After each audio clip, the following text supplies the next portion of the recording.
We begin right now with progress in a different investigation, the one into the insurrection. Now, if you follow the developments into the probe of that violent effort to overthrow democracy, you've heard plenty about clashes over those resistant and defiant witnesses and the unusual path to holding them accountable because, remember, most veterans of the U.S. government in both parties engage with lawful subpoenas and probes even when they have major objections.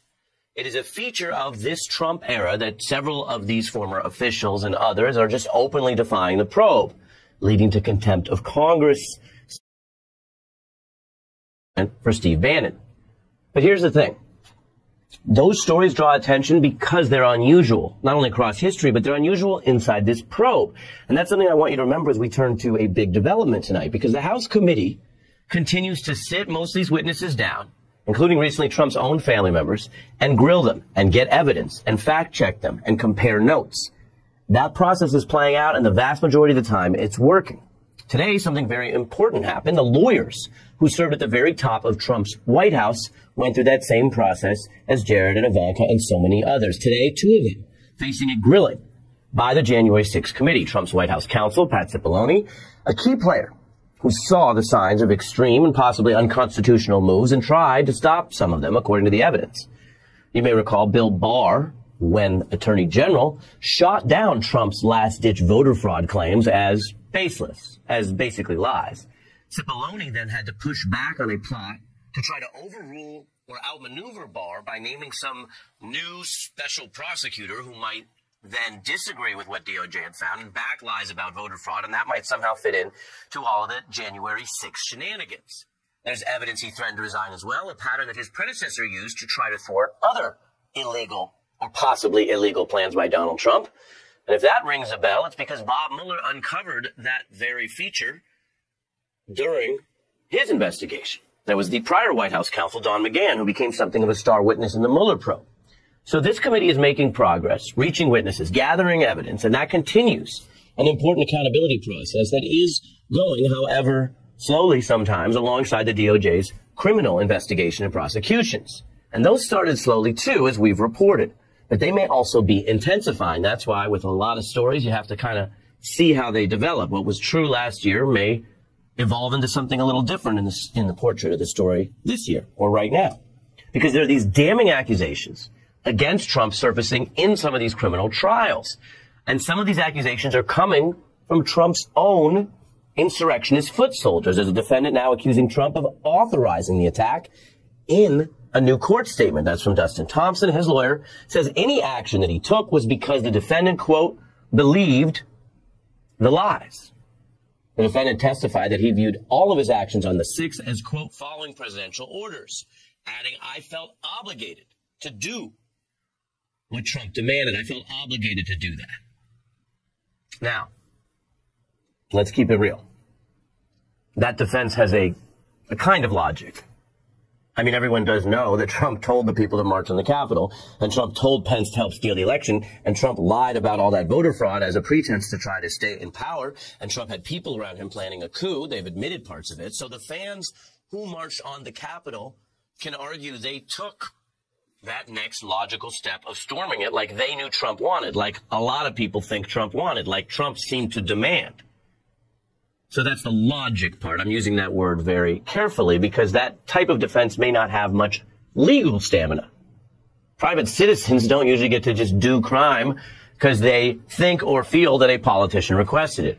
Indeed, the so-called following orders defense has a very bad history even for people in government when it is linked to blatant violence or worse.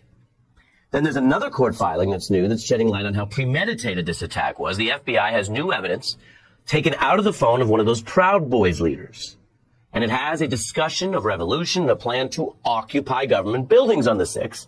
The Proud Boys leader writes, quote, you want to storm the Capitol. Well, that's pretty specific, and that's in advance.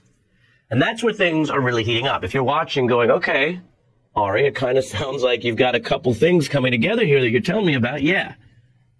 It's one thing for a random trespass. Trump's public demands and the debate I just mentioned about the logic and the orders.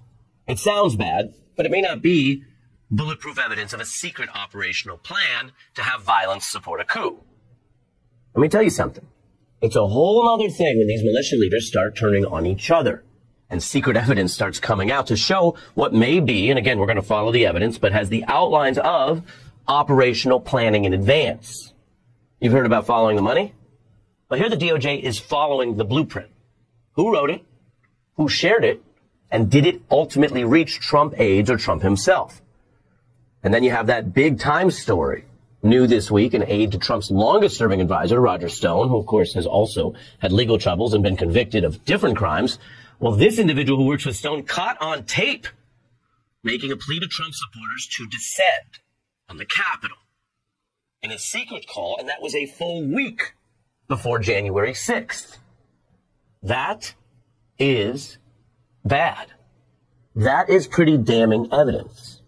That is why Congress also right now is literally debating through this committee whether to refer Donald Trump for potential criminal prosecution. A process where Mr. Trump is legally presumed innocent, but where in a referral the DOJ must, as a legal matter, treat him like any other person to determine if there is sufficient legal evidence to indict him, to seek his trial, and if convicted, and if warranted, to seek his incarceration. This is serious stuff. That is no small question. I want to bring in our experts, former civil prosecutor Maya Wiley, who we should note is the incoming president and CEO of the Leadership Conference on Civil and Human Rights, and former Watergate prosecutor Nick Ackerman. I put the question to you, Nick. Where we are with all of this. I think we're in a really serious position at this point because we've got evidence now of both the Proud Boys and the Oath Keepers. We've got people who are cooperating in those trials. So we've got this whole business going on with DOJ, and then we've got what's going on with the January 6th committee, which is very significant, which is uncovering all kinds of evidence. And what I think ought to happen here is they ought to follow the model kind of in reverse as to what we did in the Watergate prosecution, where we put together all of the evidence on Nixon and sent it to Congress so that Congress could decide what direction they would go with impeachment. Here, I think what the January 6th committee ought to do is put together all of the evidence they have on Trump. They don't have to make a recommendation, but they simply ought to put that evidence together in a chronological order, just like we did with Nixon, and give that to the Department of Justice. That's how I think this ought to work, because much of this investigation, at least into the Trump people and the people at the top, has come from the January 6th committee. And Nick, your view, though, is that that should be a criminal referral or just a book report? I don't think it has to necessarily be a criminal referral.